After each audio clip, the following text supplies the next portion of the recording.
This is a quick rig rundown video of the Hart family's cross-continental overlanding rig they call M2.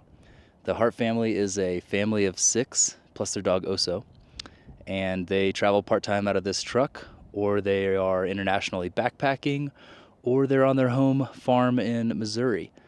I have a separate video with the Hart family where we dig into their story, so check that one out too. So I can tell you just kind of a high overview about the truck. It's a 2007 GMC C5500 four-wheel drive. It started life as a mobile command unit for the city of Edmonton, Canada, for their fire department. We found it in early 2020. It had been retired as their mobile command unit, and fortunately found it at a little farm auction site in Iowa. A wonderful gentleman had purchased it with the intent of reselling it, and so we didn't even have to commute that far since we're from Missouri. It was just like a 5-hour drive to go get our rig. Oh.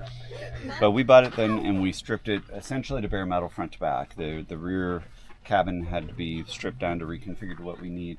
Similarly, the front cabin, we took out all of the interior, sound deadened, redid all of the seats, created 4 forward-facing seat belts, and the rear back, cut in a pass-through, and then began the build out to what it is now.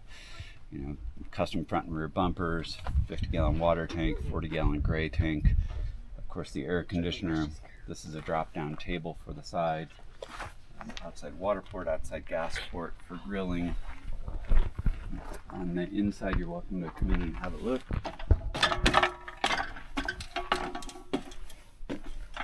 As I earlier described, we have a significantly sized lithium battery bank, 840 amp hours. We have a marine refrigerator. We have an 8-gallon marine water heater underneath the stove there that is heated while we are driving. Microwave, all the kind of comforts of home. Ductless mini split for cooling and backup heating source. 3 fixed bunks for the older kids over here. Small bunk for the little guy here. And then a convertible dinette for Anna and I. This is Ty's bed. Correct. Oh, he's got a cool little cubby hole window right there. Yeah, everybody has their own portals. Wow. And where does Oso sleep? Oso typically sleeps at the foot of Elsie's bed. And the back here? In the back is our wet bath. Gotcha. With a composting or separating type toilet. Okay. Wow. I had to, of course, do all the custom cabinetry and everything. It has diesel heat. It has, for the marine water heater, it can also heat with, it has an inline diesel hydronic, which will preheat the engine as well as heat the water. The marine water heater also has a 120 volt element, so that whenever our solar is full, which is most times, we can actually heat the water with electricity just through our solar heat. And you mentioned something about heating via driving, using what, kinetic energy from the... No, so the cooling loop off of the 6.6 liter diesel engine comes all the way back and circles through the water heater. And so whenever we pull into Camp and Park, we have 8 gallons of superheated water, 180 degree water, and then it has a mixing valve. So that 8 gallons is enough for 6 showers plus dishes, everything we want to do whenever we pull into camp. That's incredible. Yeah, it's really cool. I really think it's the way to go as far as water heaters are concerned, unless you're going to do an on-demand hydronic, which also, that makes sense too. I feel like that's definitely one of the questions when anyone sees a rig like this and learns that 6 people live in it, a family, say, how does everyone bathe? Yeah. Well, there you go. There's your answer. There's your answer. 50 gallons, I had originally intended for it to have about 70 gallons. I kind of ran out of time on the build, and my secondary water tank didn't quite fit. So we scrapped that when we went to 50, and we found that to be plenty adequate for us. Is there anything... It allows us to go 4 or 5 days without restocking. Is there anything specific with the truck that you're really proud of? Something that you came up with that was a unique and creative solution to a problem, maybe? Man, I relied so much on the knowledge of others and did so much YouTubery and learned about others' designs and struggles. I love our triple bunks. I think that that's been kind of a critical success for the kids to have their own fixed private spaces, and we felt strongly about that, and that really was a win. But that's pretty unique for our family, and I think most people aren't traveling with 4 kids.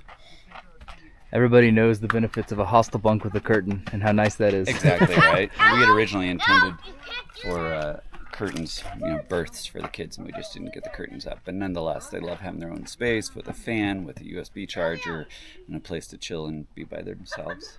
But something kind of cool is that we removed the old fire department bench seat and then sourced these Ford jump seats from their Super Duty series. And so we have 4 individually folding shoulder restraint seat belts in the back. And that's a kind of a unique solution for us as well.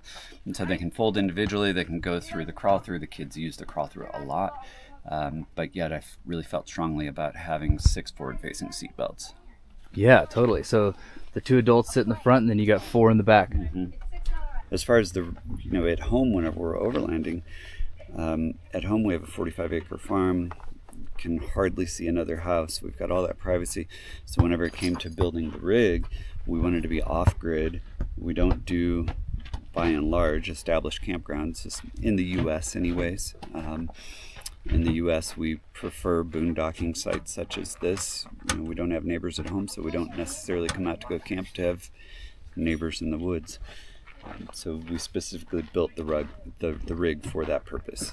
It has 1,500 watts of solar, 840 amp hours of lithium battery, self-built battery banks. It'll run our air conditioner, it'll run the microwave, anything we want to use, all the luxuries of home. We don't have to skimp on power. It has 50 gallons of fresh water, 58 gallons of fresh water, water filtration systems, so we can pull out of any hose in any country or any stream and feel comfortable drinking the water. So it really provides this independence that we prefer and don't need any plug-in or generators.